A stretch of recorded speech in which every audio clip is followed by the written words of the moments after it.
kekayaan harta tidak akan terasa kaya kalau hatinya tidak kaya. Betul apa betul nih? Nah, karena itu Nabi SAW bersabda dalam hadisnya, laisal ghina an kathratil arud walakinnal ghina ghinan nafs.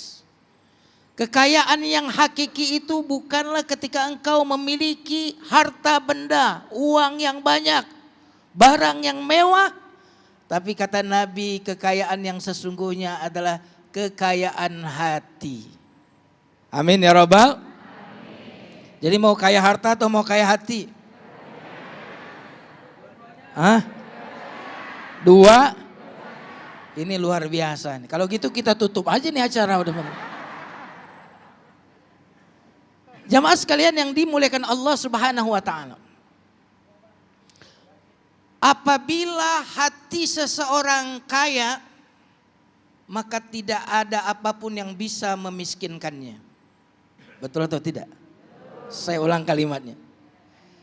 Apabila hati seseorang itu kaya, maka tidak akan pernah ada apapun dan siapapun yang akan membuat dia miskin.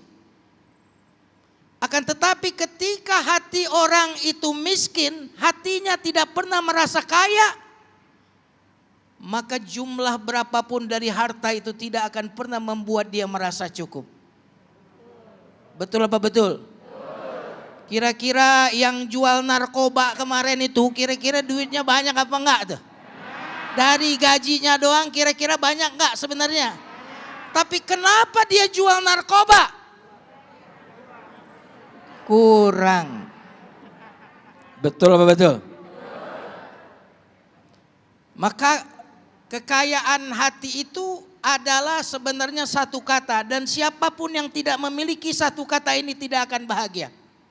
Mau tahu satu kata itu? Mau tahu apa? Mau tahu banget?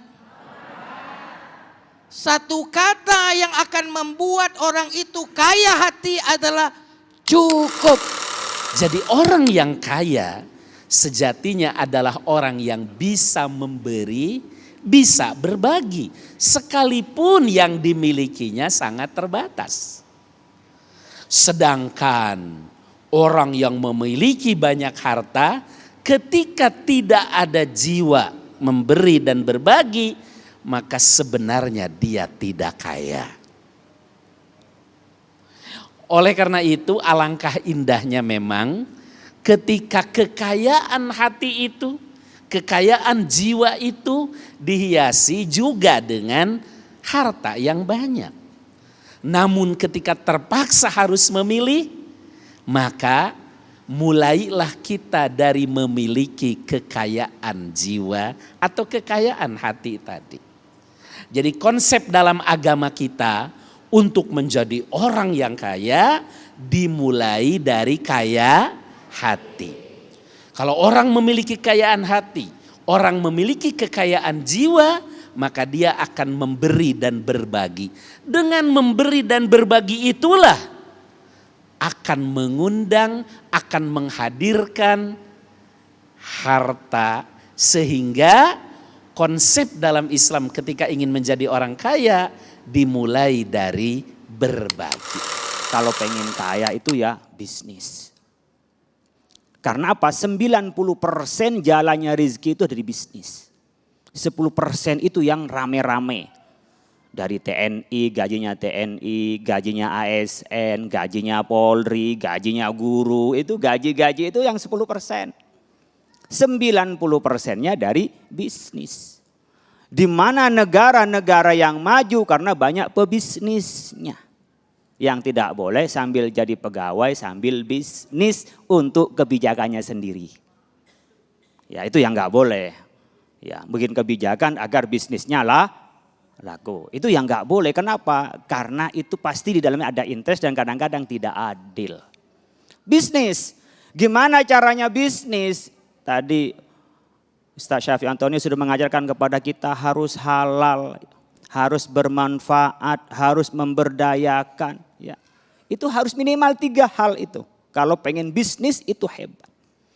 Makanya kalau kita Bapak Ibu sekalian kepengen bisnis, pastikan ngikuti seperti yang diajarkan oleh Rasulullah Shallallahu Alaihi Wasallam. Ketika sahabat bertanya, ayul kasbi atyabu Rasulullah, kasab apa ya Rasul yang paling baik?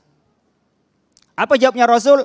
Amalur rajuli biyadihi wa kullu bai'in mabrurin. Yang satu adalah profesionalisme, yang kedua adalah pengusaha.